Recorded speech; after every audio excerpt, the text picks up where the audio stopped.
विशाल, अगर हम बात करते हैं आरपीएन सिंह की, उनका जो इलाका है पडरौना, और पडरौना का मतलब होता है स्वामी प्रसाद मौर्य। एक तरफ अब है आरपीएन सिंह, दूसरी तरफ होंगे स्वामी प्रसाद मौर्य। अगर इसको देखा जाए यानी कि आरपीएन वर्सेस स्वामी प्रसाद मौर्य, तो इसको ग्राउंड में कैसे देखेंगे? देखिए, बिल्कुल इसमें कोई दो राय नहीं है कि स्वामी प्रसाद मौर्य ने जब भारतीय जनता पार्टी का दामन छोड़ा, तमाम तरीके के आरोप लगाए और समाजवादी पार्टी को ज्वाइन कर लिया, उसके बाद निश्चित तौर पर न सिर्फ पडरौना बल्कि कुशीनगर जिला जो लगता है उसमें भारतीय जनता पार्टी के लिए लगातार एक सवाल उठ रहा था कि आखिर स्वामी प्रसाद मौर्य का जवाब भारतीय जनता पार्टी किस तरीके से ढूंढेगी। 2 से 3 महीने से लगातार ये खबरें चल रही थी कि आरपीएन सिंह लगातार भारतीय जनता पार्टी के टच में है, वो लगातार भारतीय जनता पार्टी के नेताओं से बातचीत कर रहे थे, अपनी इच्छा भी जता चुके थे कि वो भारतीय जनता पार्टी में ज्वाइन करना चाहते हैं विदाउट एनी कंडीशन। लेकिन जब से स्वामी प्रसाद मौर्य का इस्तीफा हुआ, जब से इस तरीके का एक नैरेटिव सेट करने की कोशिश की गई कि पिछड़ी जाति के नेता भारतीय जनता पार्टी को छोड़ करके उनके ऊपर आरोप लगा करके समाजवादी पार्टी की तरफ जा रहे हैं, उसके बाद से ही लगातार डैमेज कंट्रोल करने के लिए न सिर्फ अपर्णा यादव को ज्वाइन कराया गया बल्कि आरपीएन सिंह, जो कि लगातार भारतीय जनता पार्टी के संपर्क में थे, इनके जैसे जनाधार के नेता जो कि 3 बार खुद विधायक रह चुके हैं, उनकी जो फैमिली का इतिहास है वो भी निश्चित तौर पर एक बड़ा राजनीतिक इतिहास है। इसके अलावा वो 2009 का लोकसभा चुनाव जीते थे और यूपीए फर्स्ट में वो केंद्रीय गृह राज्य मंत्री जैसे बड़े पोर्टफोलियो को भी संभाल चुके थे। लगातार वो कांग्रेस पार्टी में थी, एक लॉयलिस्ट के तौर पर उनकी गिनती होती है और झारखंड का उनको प्रभारी बनाया गया था। तो अपने आप पे समझा सकता है कि आरपीएन सिंह की जो इंपॉर्टेंस थी वो न सिर्फ उत्तर प्रदेश में, पूर्वांचल में, बल्कि दूसरे स्टेट्स में भी जिस तरीके से उनको प्रभार दिया गया था, ये बताने के लिए काफी था कि राजनीतिक वजन आरपीएन सिंह का कितना ज्यादा है। कुर्मी बिरादरी जिससे आरपीएन सिंह आते हैं, जिससे वो बिलोंग करते हैं, उस क्षेत्र में न सिर्फ पडरौना में, कुशीनगर में, बल्कि उत्तर प्रदेश का पूर्वांचल जो इलाका है उसमें कुर्मी बिरादरी के अच्छे खासे मतदाता हैं और आरपीएन सिंह की जो इमेज है वो बेहद सीरियस नेताओं वालों में से है और कभी भी कांग्रेस पार्टी के लिए कहीं भी संघर्ष करना हो, आरपीएन सिंह कभी भी पीछे नहीं हटे हैं। तो ये कहा जा सकता है कि इतने बड़े जनाधार के नेता को अगर कांग्रेस छोड़ करके जाता है और भारतीय जनता पार्टी ज्वाइन करता है तो ये न सिर्फ कांग्रेस के लिए बहुत बड़ा झटका है बल्कि भारतीय जनता पार्टी के लिए भी पडरौना सीट की अगर बात किया जाए पर्टिकुलर, तो उनको स्वामी प्रसाद मौर्य के रूप में एक बड़ा जवाब देना था, एक बड़े मैसेज देना था और एक बड़ा कद का नेता उनको चाहिए था। तो शायद आरपीएन सिंह के रूप में वो जो तलाश थी भारतीय जनता पार्टी की वो पूरी होती हुई नजर आ रही है। तो ऐसे में आरपीएन सिंह की खुद की बीजेपी की तलाश तो पूरी होती नजर आती है, लेकिन जो डेंट कांग्रेस को लग रहा है वो डेंट को कैसे कांग्रेस मिटा पाएगी? विजय लक्ष्मी, एक बात बताइए कि राहुल गांधी बात करते हैं या फिर उनके जो बड़े नेता बात करते हैं कि हम लैटरल एंट्रीज दे रहे हैं, जो भी हमारे विचारधारा से जुड़ता है, जो बीजेपी के खिलाफ है, उनको जगह देते हैं। तो उन्होंने कई लोगों को जगह दी, जैसे कन्हैया को भी उन्होंने ले लिया, इनको सबको सम्मिलित कर दिया। लेकिन जो उनके पिलर्स हैं, जिनका 1-2 जनरेशन कांग्रेस के साथ रहा, वो जो पिलर्स एक एक करके हिलते जा रहे हैं, ज्योतिरादित्य सिंधिया चले गए, उसके बाद जितिन प्रसाद चले गए, उसके बाद अब आरपीएन सिंह चले गए, अब सचिन पायलट एक हमें नजर आते हैं। उसके बावजूद वहां की जो सत्ता यानी कि आला जो कमान है वो क्या कर रहे हैं? उनको कुछ फर्क नहीं पड़ता या समझते नहीं इस चीज को?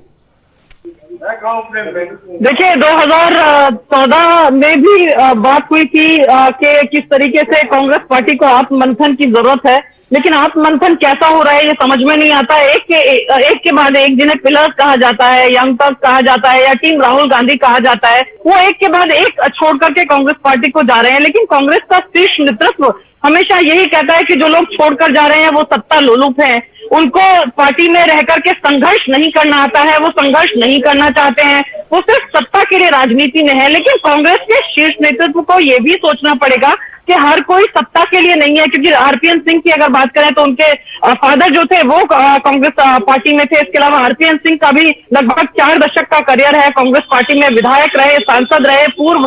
एमओएस होम रहे। तो अगर इस तरह का नेता जो है वो पार्टी को छोड़ करके जाता है, और आरपीएन सिंह, बाकी नेता तो तमाम जो है वो शिकायत करते हैं कि उनके पास कोई पद नहीं है, वो जिम्मेदारी चाहते हैं, वो काम करना चाहते हैं पार्टी के लिए, लेकिन काम नहीं कर पा रहे हैं क्योंकि पार्टी में उस तरह की चीजें या ऑर्गेनाइजेशन उस तरह की अपॉर्चुनिटी उनको नहीं दे रहा। लेकिन आरपीएन सिंह तो एक ऐसे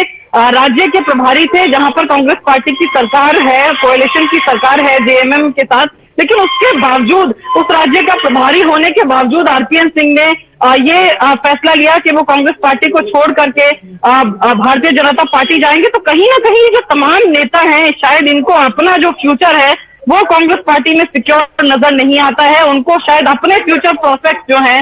वो बहुत ज्यादा, उनको लगता नहीं है कि कांग्रेस पार्टी जो है वो कहीं रिवाइव होने जा रही है या कुछ भी ऐसा होने जा रहा है कि कांग्रेस पार्टी की सत्ता में वापसी है। और शायद यही है कि एक के बाद एक ये तमाम नेता जो है वो कांग्रेस पार्टी का दामन छोड़ करके दूसरी पार्टीज में जा रहे हैं। हैं। और जिस तरह से विशाल ने भी बताया कि बड़ा जनाधार है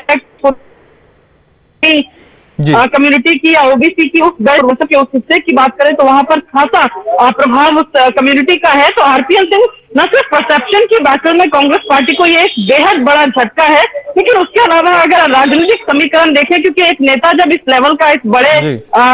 कद का नेता अगर एक पार्टी से दूसरी पार्टी में जाता है तो न सिर्फ नेता जाता है बल्कि उसके समर्थक जो है, ग्राउंड पे जो वर्कर है, वो पूरा शिफ्ट होता है। तो सिर्फ ये एक नेता का लॉस नहीं होता है पार्टी को, बल्कि उस पूरे एरिया में जो जनाधार होता है। मैं तो ये कह रहा हूं कि विजयलक्ष्मी ना सिर्फ जनाधार बल्कि तो आइडियोलॉजी की हार होती है ना, जिस आइडियोलॉजी को लेकर लगातार राहुल गांधी, प्रधानमंत्री मोदी हो या फिर बीजेपी पर अटैक करते हैं, और उसी आइडियोलॉजी को लेकर चलने वाले एक दो जनरेशन के जो परिवार जो कांग्रेस के साथ रहे थे वो तोड़ के निकल रहे हैं और बीजेपी को ज्वाइन करें, जिसके खिलाफ राहुल गांधी पूरा मुहिम चला रहे हैं। देवेंद्र,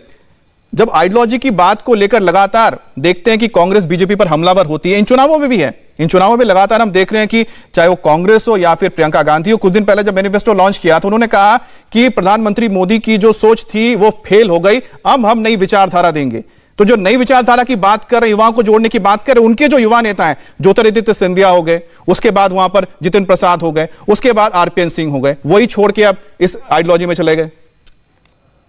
बिल्कुल अमित, उसमें सबसे बड़ी समस्या किसी भी लीडर के लिए ये समझी जा सकती है और ये मानी जा सकती है कि जब आप अपना प्रभाव अगर अपने लोगों पर नहीं छोड़ पा रहे हैं तो फिर आप वोटर्स पे क्या छोड़ पाएंगे। अगर कांग्रेस पार्टी की अगर बात करें तो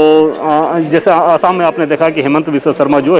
शर्मा बीजेपी के लिए तुरूप का पत्ता बने हुए हैं। वो हेमंत बिस्वा शर्मा कितना क्षुब्ध होकर कांग्रेस पार्टी उन्होंने छोड़ी थी और जो जिन बातों का उन्होंने जिक्र किया था,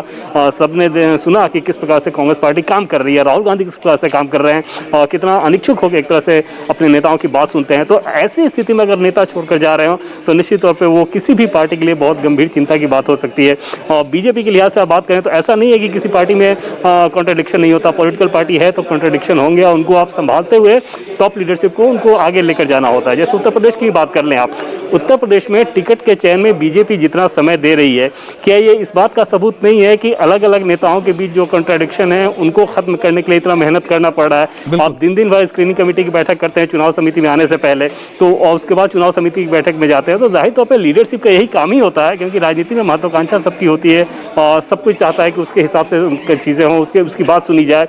वो एक सेफ्टी वॉल्व का काम जो लीडरशिप करती है, लीडरशिप की बातों में जो चीज़ होता है उसके एक्शन में जो होता है, कांग्रेस पार्टी के भीतर निश्चित तौर पर जबरदस्त मिसिंग है, जिसका नतीजा आपने देखा। और आरपीएन सिंह के बारे में जैसा कि हम लोग जिक्र कर रहे हैं कि ऐसा नहीं है कि ये कोई गोपनीय ऑपरेशन हुआ था और रातों रात आरपीएन सिंह ने अपना मूड बदल लिया हो। आरपीएन सिंह कांग्रेस पार्टी छोड़ेंगे, बीजेपी ज्वाइन करेंगे, ये बात लगभग सबको पता थी। इसके बावजूद अगर कांग्रेस पार्टी उनको रोक नहीं पा रही है और उस व्यक्ति को नहीं रोक पा रही है जो कि खानदानी कांग्रेस ही रहा है, तो वहां पर निश्चित तौर पे कांग्रेस पार्टी के लिए आप इसे बड़ा झटका कर सकती है। नैरेटिव के लिहाज से, ग्राउंड के लिहाज से तो है ही है, क्योंकि उस क्षेत्र में आरपीएन सिंह जो non Yadav OBC backward caste है उसमें उनका अच्छा प्रभाव माना जाता है और बीजेपी के लिहाज से वो एक बड़ा कैच है परसेप्शन के बैटल में भी और ग्राउंड में भी। इंडिया टीवी हर वक्त हर जगह डाउनलोड करने के लिए सर्च करें India TV news Google play store या ऐप स्टोर पर।